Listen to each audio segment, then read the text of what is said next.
Hello bachcho, let's see this question. Four sine waves moving on a string along positive x direction. Displacement distance curve yx curve as shown at time t equals to 0.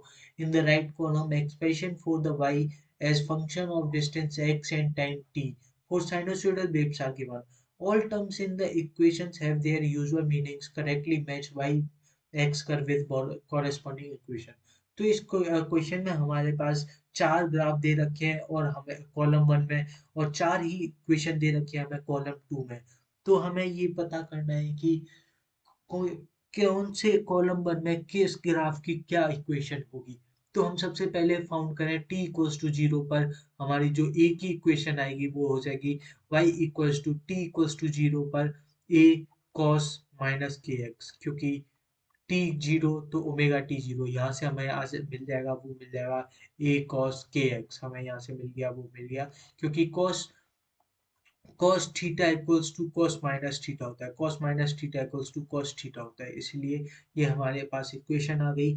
अब हम बात करें B की, तो B में हमें दे रखा है y equals to minus B में हमें दे रखा है y equals to minus A cos T equals to zero की बात करें तो के एक्स हमारे पास आ जाएगा। ये हमारी वाई की इक्वेशन बी की इक्वेशन आ गई।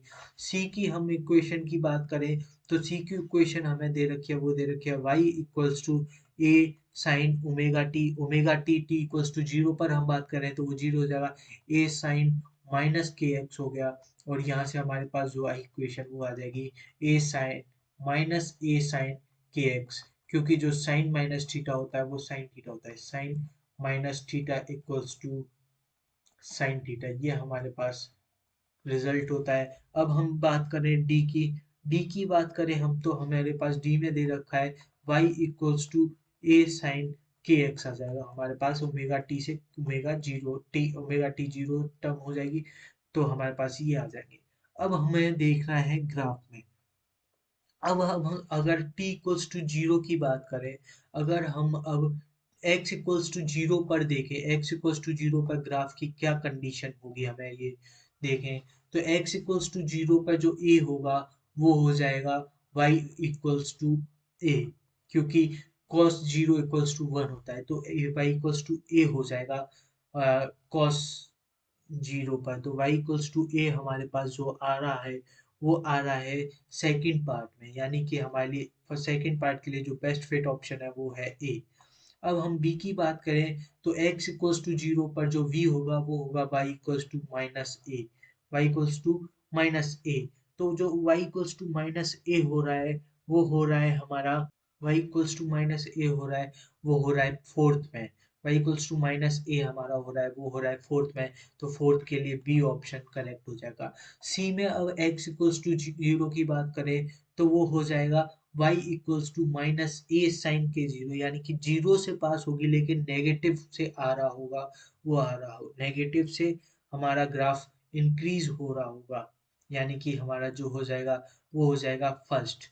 जो तो हमारे फर्स्ट के लिए जो बेस्ट फिट होगा वो होगा सी, हमारे बेस्ट होगा वो होगा सी, जीरो लेकिन नेगेटिव टर्म की तरफ से आ रहा होगा कर्व।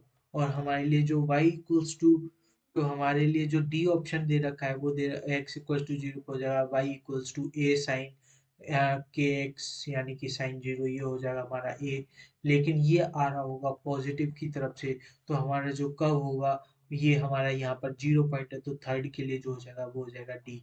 तो अब हम इन्हें लिख लें तो हमारे फर्स्ट के लिए जो है वो हो गया सी, सेकंड के लिए हमारा हो जाएगा ए, और हमारा थर्ड के लिए हो जाएगा वो हो जाएगा डी, और जो हमारा फोर्थ है फोर्थ के लिए हो जाएगा हमारा B. Hope you understood it, best of luck.